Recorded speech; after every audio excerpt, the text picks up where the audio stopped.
2004년도 10월 8일 날 이 세상에서 가장 아름다운 여자와 제가 결혼했습니다. 제 아내에게 사랑한다고 고백했어요. 제 아내 또한 I do, 나를 사랑한다고 고백했고요. 거기서 기적이 시작됐어요. 2008년도 5월 달에 제가 필리핀을 가기로 약속이 돼 있었어요. 가기로 한 이유는 우리 하음이가 태어나기 전에 컴패션 2005년 전에 처음 알게 됐는데, 그때 뱃속에 있는 아이와 우리 부부 한 명씩 해서 3명의 아이를 후원하기 시작했습니다. 그리고 그 다음에 2006년도에 컴패션에서 처음 사진전을 했어요. 여름에. 그때 3명을 더 후원하기 시작했어요. 총 6명. 그 중에 한 명이 필리핀에 살았었고 이름이 클라리제고 여자아이였습니다. 그래서 그 아이를 만나러 2008년도 5월 달에 제가 필리핀을 가기로 약속이 돼 있었던 거예요. 가기 2개월 전인 2008년도 3월에 클라리제한테 편지가 왔어요. 곧 만나러 가라 하니까 너무 기쁜 마음으로 그 편지를 바로 뜯었습니다. 아이가 크레용으로 몇 가지 그림도 그려놓았고 아주 정말 짧게 편지를 썼더라고요.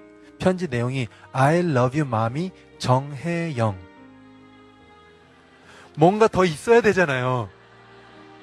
거기서 그래서 혹시나 해서 앞장도 보고 막 다 둘러봤어요. 어디에도 제 이름은 없는 거예요. 마음을 가다듬고 잘 접었어요. 그리고 제 아내에게 혜영아 너한테 편지가 왔어. 제 아내가 받고 읽더니 너무나 큰 감동을 했습니다. 그런데 그 작은 금액을 보내주고 있는데 이 아이가 우리의 후원에 너무나 감사하고 감동해서 얼굴 한번 보지 못한 제 아내에게 편지를 써서는 I love you mommy, 엄마 사랑해 라고 표현을 한 거예요. 2008년도 3월이 어떤 시기였냐면 우리 첫째 하음이가 태어난 지 26개월, 둘째 하랑이가 태어난 지 5개월 됐을 때예요. 아이들이 너무 어리기 때문에 이 두 어린아이를 놓고 엄마가 해외로 봉사 가기는 불가능해요. 그렇잖아요. 그런데 그 편지를 읽고는 저에게 이렇게 얘기를 했습니다.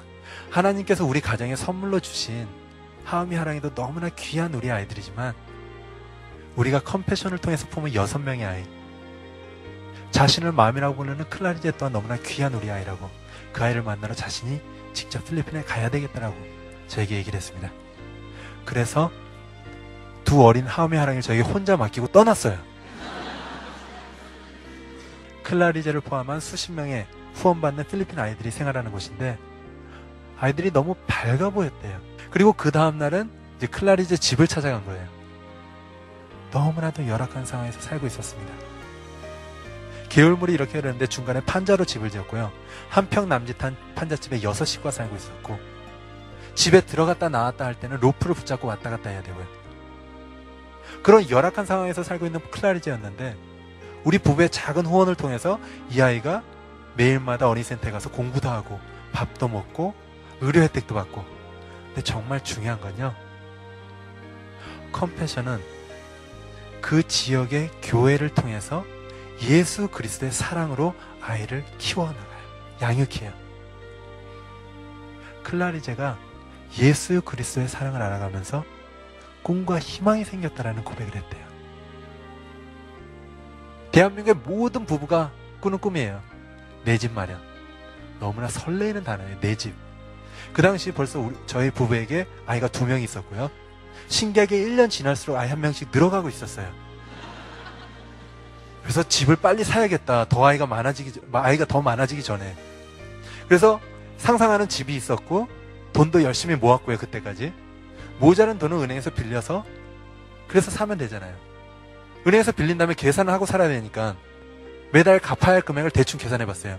10년 정도 기간을 두고 돈을 빌렸을 때 매달 한 350만 원 정도 갚아야 할 그런 계산이 나오더라고요. 큰 집이 필요했어요. 아이를 많이 낳을 거기 때문에. 그런데 제 아내가 필리핀에 갔다 와서는 저에게 이렇게 고백을 했습니다. 내 집 마련의 꿈을 잠시 뒤로 하고 100명의 아이들에게 꿈을 주는 걸로 대신하고 싶다고. 그래서 컴패션을 통해서 100명의 아이를 품기 시작했고요. 저는 102명의 아빠가 됐습니다.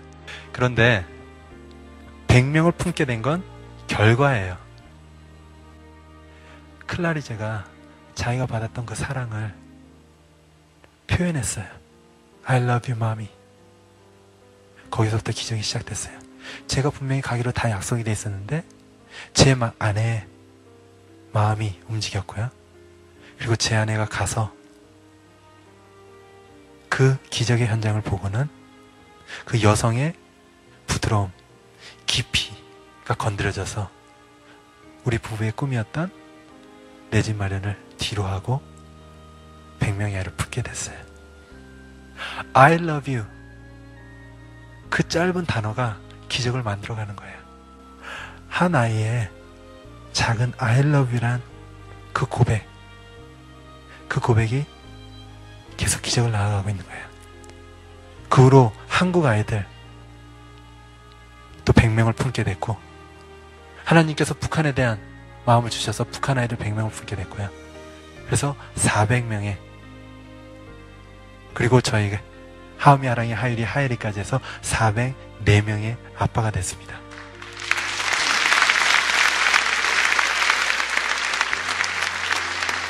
지금이라는 단어가 영어로 present이에요. 다들 아시죠? 현재, present. 그 present이란 또 다른 뜻이 선물. 지금은 바로 선물입니다. 우리가 살아가는 지금이란 이 순간이 우리에게 매일 부어지는 선물이에요. 그렇다면 그 선물을 우리가 얼마나 선물답게 살아가고 있는지, 우리가 받은 선물이라면 또 누군가의 삶에 선물이 되어줘야 되는 거 아닌가라는 생각이 들어요. 나누기 가장 좋은 때가 어느 때일까요?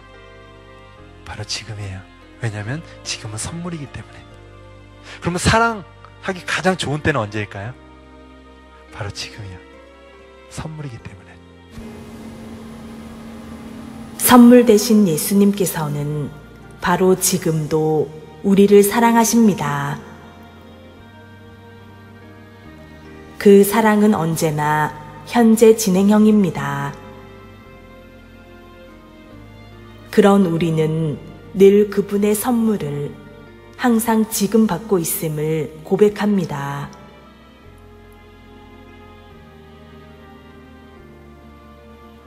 그러나 지금 우린 그 선물을 어떻게 흘려보내고 계시나요?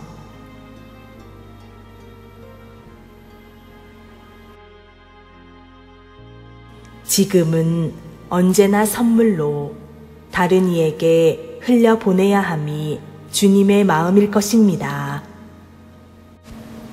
너희는 그 은혜에 의하여 믿음으로 말미암아 구원을 받았으니 이것은 너희에게서 난 것이 아니요 하나님의 선물이라.